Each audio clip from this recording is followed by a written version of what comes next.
ನಟಿ ರನ್ಯಾಗೆ CBI ಉರುಳ್. Local to international ವರೆಗೂ network. ಅಕ್ರಮ ಚಿನ್ನ ಸಾಗಾಣೆಯಲ್ಲಿ ನಟಿ ರನ್ಯಾ ನಂಟಿನ ಪರಿಶೀಲನೆ. ಡಿಆರ್ಐ ಮಾತ್ರವಲ್ಲ, ಸಿಬಿಐನಿಂದಲೂ ಗೋಲ್ಡ್ ಸ್ಮಗ್ಲಿಂಗ್ ತನಿಖೆ. ಬೆಂಗಳೂರು, ಮುಂಬೈ ಏರ್ಪೋರ್ಟ್ಗಳಲ್ಲಿ ಪರಿಶೀಲನೆ. ಅಕ್ರಮ ಚಿನ್ನ ಸಾಗಾಣೆ ಪ್ರಕರಣದಲ್ಲಿ ಡಿಆರ್ಐ ಅಧಿಕಾರಿಗಳಿಂದ ಬಂಧನಕ್ಕೆ ಒಳಗಾಗಿರುವ ನಟಿ ರನ್ಯಾ ರಾವ್ ಪ್ರಕರಣಕ್ಕೆ ಸಂಬಂಧಪಟ್ಟಂತೆ ಸಿಬಿಐ ಪ್ರವೇಶವಾಗಿದೆ.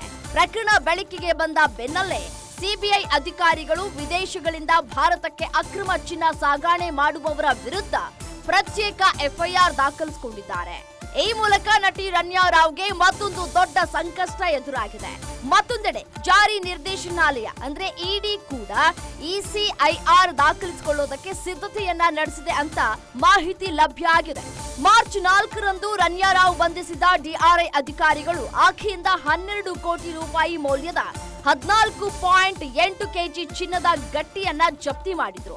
ಬಳಿಕ ಪ್ರಾಥಮಿಕ ವಿಚಾರಣೆಯಲ್ಲಿ ಕೆಲವರು ತನ್ನನ್ನ ಟ್ರ್ಯಾಪ್ ಮಾಡಿ ಬ್ಲಾಕ್ ಮೇಲ್ ಮೂಲಕ ಅಂತಾರಾಷ್ಟ್ರೀಯ ಮಟ್ಟದಲ್ಲಿ ಚಿನ್ನ ಕಳ್ಳ ಸಾಗಾಣೆ ಮಾಡಿಸ್ತಾ ಇದ್ದಾರೆ. ಆದ್ರೆ ಅವರ ಹೆಸರು ಹೇಳೋದಕ್ಕೆ ಸಾಧ್ಯ ಇಲ್ಲ ಅಂತ ನಟಿ ಹೇಳಿದ್ಲು. ಸದ್ಯ ಮಾರ್ಚ್ 10ರವರೆಗೆ ಡಿಆರ್ಐ ವಶದಲ್ಲಿರುವ ರನ್ಯಾ ರಾವ್ರನ್ನ ಆ ಬಳಿಕ ಸಿಬಿಐ ಅಧಿಕಾರಿಗಳು ವಶಕ್ಕೆ ಪಡೆಯುವ ಸಾಧ್ಯತೆ ಇದೆ.